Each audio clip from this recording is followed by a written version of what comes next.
저는 오늘 여러분과 함께 영적인 삶을 회복하자 이런 제목을 가지고 은혜를 나눕니다. 사람이 인생을 살면서 문제없이 살아가는 인생은 결코 없을 것입니다. 꼭 문제가 있고 없고를 떠나서 사람 사는 인생이라는 것이 쉬운 일도 없고요.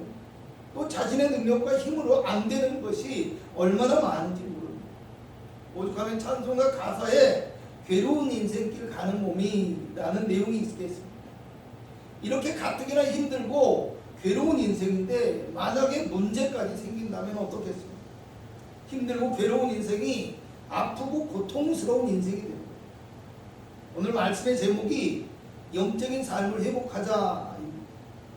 눈에 보이는 삶과 육적인 삶 세속적이며 정욕과 욕망이 앞서는 삶에서 벗어나야 된다라는 말입니다. 성도는 눈에 보이는 어떤 결과와 축복을 얻기 위해서 세상적인 지식과 방법을 따라서 사는 것이 아니라 눈에 보이지는 않지만 반드시 우리 가운데 계시고 우리 가운데 역사하시는 하나님과 예수 그리스도의 십자가의 능력을 의지하고 주님의 말씀을 따라서 사는 믿음의 삶을 살아가야 합니다. 사람은 이상하게 어려운 일이 생기면 생길수록 보이는 것을 의지하게 된다고 합니다. 평소에는 잘 될 것이라는 긍정적인 생각도 하고 또 분명히 좋은 환경이 주어질 것이라는 나름대로의 믿음을 갖습니다. 특별히 성도는 하나님께서 도와주실 것이라는 믿음을 가지고 살아가겠죠. 그런데 살아가다 보면 어려움도 생기고 문제도 생기고 자기 능력의 한계도 느끼고 그렇게 힘들어지면 그나마 가지고 있던 긍정적인 생각이나 믿음은 다 없어져 버리고 눈에 보이는 것들만 의지하고 바라보게 되더라는 말이에요. 가족을 의지하게 되어지고요. 가까운 친구를 바라보게 됩니다. 하여간 눈앞에 보이는 것은 지푸라기라도 잡으려고 하는데요. 가장 중요한 믿음은 온데간데 없어지고 그저 뭡니까? 안타까운 세상을 바라보는 눈빛만 가득하 있으니 얼마나 안타까운지 모릅니다. 그런데 하나님께서는요. 성도의 믿음이 온전한지를 구분하실 때 문제를 통해서 시험하셨다고 얘기합니다. 하나님의 말씀을 지키는지 안 지키는지 시험하십니다. 하나님을 믿고 의지하는지 아닌지 그 믿음을 보시고 합격한 사람에게 능력과 축복을 주신다라는 사실. 물론 믿음이 아직 없거나 약한 사람에게는 문제를 통해서 하나님의 능력과 구원의 손길을 주셔서 믿음을 갖게 하시고 믿음을 강하게 만들어 주십니다. 그런데 이것을 좀 다르게 생각해 보면 우리의 힘이 부족하고 또 우리 믿음이 연약할지라도 우리가 주님을 찾고 의지하는 영적인 삶을 살아간다면 하나님께서 반드시 우리에게 큰 능력과 도움을 주신다는 것을 깨닫게 되어집니다. 오늘 성경에도 그런 사람이 나옵니다. 안식일에 회당에서 예수님이 말씀을 전하시는데 몸을 움직이기도 힘들고 가만히 있어도 아파서 너무나 고통스러운 한 여인이 앉아 있더라는 것입니다. 그런 그녀를 예수님께서 보시고 불러서 치료를 선포하시고 안수하여 낫게 만들어 주셨습니다. 아프고 힘들고 이제는 너무 오래되어 고칠 희망도 없습니다. 정말 자신의 인생이 처량하고 할렐루야 정말 자신의 인생이 처량하고 불쌍할 수밖에 없었지만 하나님을 예배하는 영적인 삶을 살았더니 주님을 만나고 치료받는 놀라운 은혜를 얻게 되어졌다라는 겁니다. 여러분 오늘 우리가 어려운 시기를 보내고 있습니다. 가뜩이나 힘든 인생인데 앞으로 어떻게 살아가야 할지 눈앞이 캄캄한 사람도 많이 있지만 오늘 우리 믿음의 사람들은요. 눈에 보이는 것보다 주님을 예배하고 주님의 말씀을 따르며 기도하는 주님 중심의 영적인 삶을 회복하는 것이 가장 중요하다라는 사실을 믿으시기를 축원합니다. 그러므로 우리가 영적인 삶을 회복하고 주님의 돌보심과 은혜 안에서 살기 위해서 알아야 할 것이 무엇인지 오늘 본문의 말씀을 통해서 알아보도록 하겠습니다. 첫째로 오늘 주님 앞에 나와서 말씀을 듣는 여인의 모습을 살펴보고자 합니다. 오랜 세월 동안 아팠다고 합니다. 그동안의 고통을 상상하면 정말로 끔찍한 오그라진 꼬부라져서 조금도 펴지 못했다라고 얘기합니다. 여러분, 꼬부라졌다는 말은 이미 병이 많이 진행되고 악화되었다는 뜻입니다. 조금도 펴지 못한다는 말은 완전히 굳어버렸기 때문에 걷거나 움직이는 것도 힘든 상황입니다. 나을 희망도 없는 사람이라는 말이에요. 이 여인의 병이 강직성 척추염으로 보이는데요. 오늘날에도 역시 치료약이 없는 질문입니다. 이 정도쯤 되면 거동만 불편한 것이 아니라 아마 전신의 염증이 가득 퍼져 있기 때문에 엄청난 고통이 계속되었을 것이라고 생각되어져. 이뿐만 아니라 오늘 성경 11절에는요 18배 동안이나 귀신 들려 앓았다고 얘기하고 16절에는 사단에게 매인받았다라고 얘기합니다. 아마 언어나 정신이나 기능적인 면에서도 상당히 약하고 힘든 상황이었을 것 같습니다. 이 여인의 모습이 얼마나 초라하고 비참하며 고통스러워 보였는지를 알 수 있는 내용입니다. 만약 눈에 보이는 모습만으로 판단한다면 사는 것보다 죽는 것이 낫다고 생각할 수도 있을 것입니다.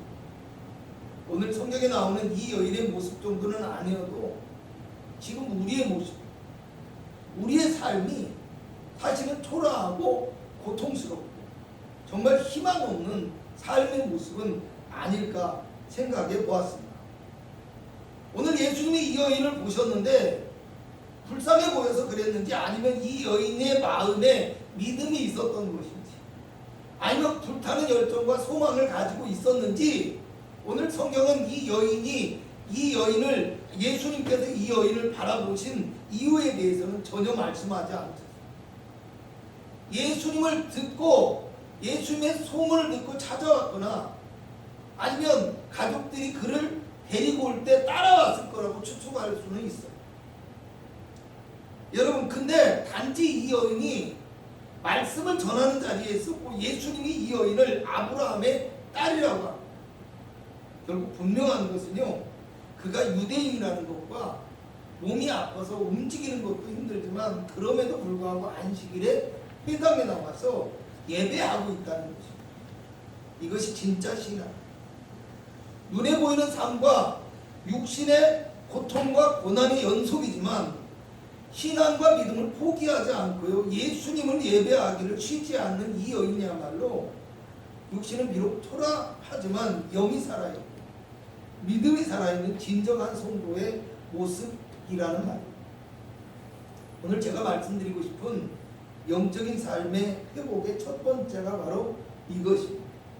그러므로 오늘 우리는 어떠한 환경과 처지에 있더라도 우리 하나님을 전심으로 예배하고 하나님의 말씀을 따라 살며 기도함으로 믿음의 삶을 쉬지 않고 예배하는 그리스도인 되시기를 주님의 이름으로 축원합니다.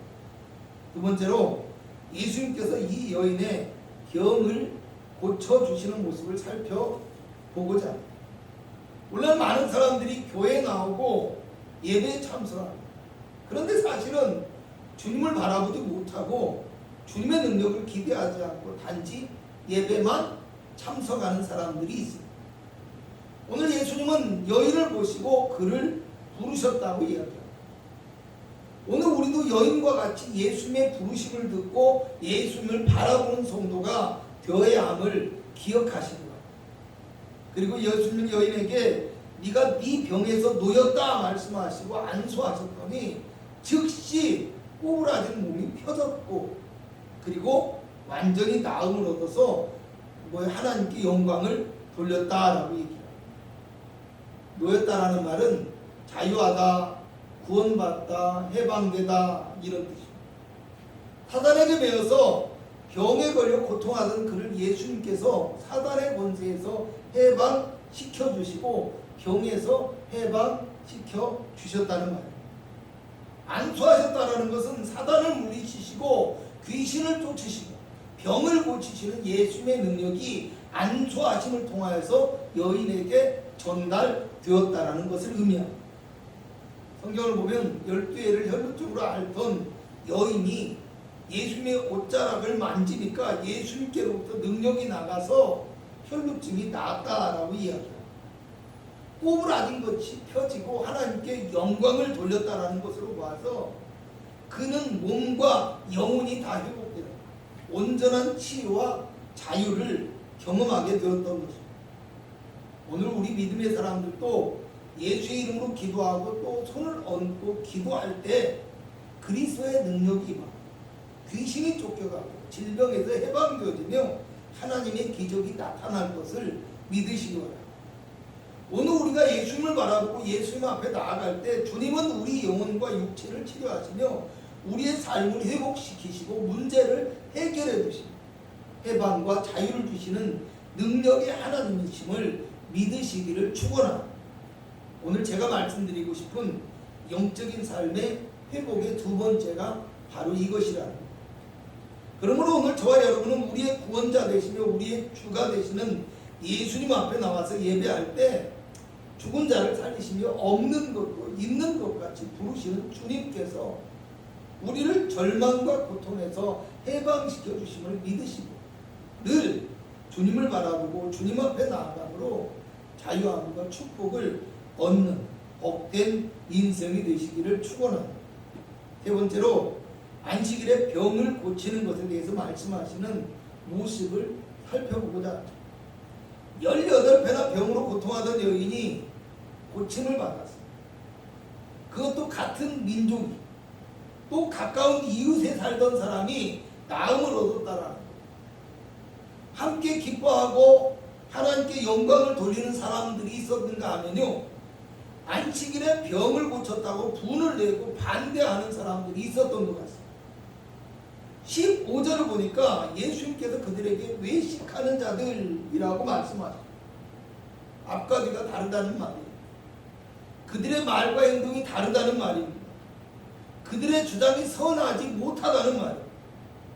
그리고 너희가 각각 안식일에 자기의 소나 나귀를 외양간에서 풀어내어 이끌고 가서 물을 먹이지 아니하느냐라고 말씀하십니다. 하나님이 만드신 안식일의 진정한 뜻과 정신이 무엇인지를 깨달아 알아야 한다는 말입니다. 여러분, 안식일은 하나님께서 7째 날을 복되게 하시고 안식과 쉼을 주시며 복을 주시고자 만드신 날입니다. 또한 안식일은 육체의 안식보다 더 중요한 영혼의 안식을 얻어야 하는 날이기도 합니다. 하나님을 만나고 하나님과 교제함으로 우리의 마음과 우리의 영혼이 은총을 얻게 되는 날이 된다라는 것입니다. 예수님은 이 복된 안식일에 하나님의 백성에게 해방과 자유와 치료와 은총을 베푸는 것이 너무나 합당하다고 말씀하십니다. 16절을 봅니다. 그러면 18배 동안 사탄에게 매임받은 이 아브라함의 딸을 안식일에 이 매임에서 푸는 것이 합당하지 아니하니 이해나 협조를 구하는 것이 아닙니다. 반드시 해야 할 일을 하셨다라는 말이에요. 히브리서 6장 14절을 보면 하나님께서 아브라함에게 내가 반드시 너를 복주고 복주며 너를 번성케 하고 번성케 하리라 하셨다, 이렇게 말씀하십니다. 히브리서 11장 6절에는 믿음이 없이는 하나님을 기쁘시게 하지 못하나니 하나님께 나아가는 자는 반드시 그가 계신 것과 또한 그가 자기를 찾는 자들에게 상 주시는 이심을 믿어야 할지니라 라고 말씀하십니다. 예수님께서 주님의 백성들을 긍휼히 여기시고 진정한 안식과 평안을 주시기 위해서는 반드시 치료하시기를 원하신다는 것을 반드시 믿으시기를 축원합니다. 오늘 제가 말씀드리고 싶은 영적인 삶의 회복의 세 번째가 이것입니다. 그러므로 오늘 우리는 예수님께 나와서 예배하고 간구할 때 주님은 우리를 긍휼히 여겨주시고 반드시 우리를 치료해 주시고 축복해 주시기를 원하신다는 것을 확신하는 믿음의 고백이 있는 예배가 되시기를 축원합니다. 결론적으로 말씀드리겠습니다. 오늘 성경 18절에서 21절에는 하나님 나라의 비유를 말씀하십니다. 겨자씨가 자라면 5m까지 성장한다는 말씀을 통해서 하나님의 나라의 능력을 상징하고 있습니다. 누룩은 굉장히 빨리 많은 반죽을 부풀 수 있기 때문에 하나님 나라의 영향력을 상징한다고 알고 있습니다. 오늘 우리가 비록 약하고 부족할지라도 낙심과 절망하지 말아야 될 이유가 바로 여기에 있다는 거예요. 비록 지금 우리의 모습이 세상 속에서 약하고 초라해도 주님 바라보고 믿음으로 살아가게 되어지면 하나님의 나라와 능력이 우리에게 임하게 되어집니다. 또 세상 가운데 하나님의 나라의 영향력을 나타낼 수 있는 놀라운 은혜가 우리 가운데 주어진다는 사실, 그것을 믿으시기를 주님의 이름으로 축원합니다. 오늘 우리의 삶이 주님을 바라보고 예배하고 십자가의 크신 능력, 오늘 본문에 나오는 여인처럼 구부러진 인생이 펴지고 막힌 삶이 뚫리며 묶여있는 모든 문제가 해결되는 해방의 놀라운 은혜가 임할 수 있기를 주님의 이름으로 축원합니다.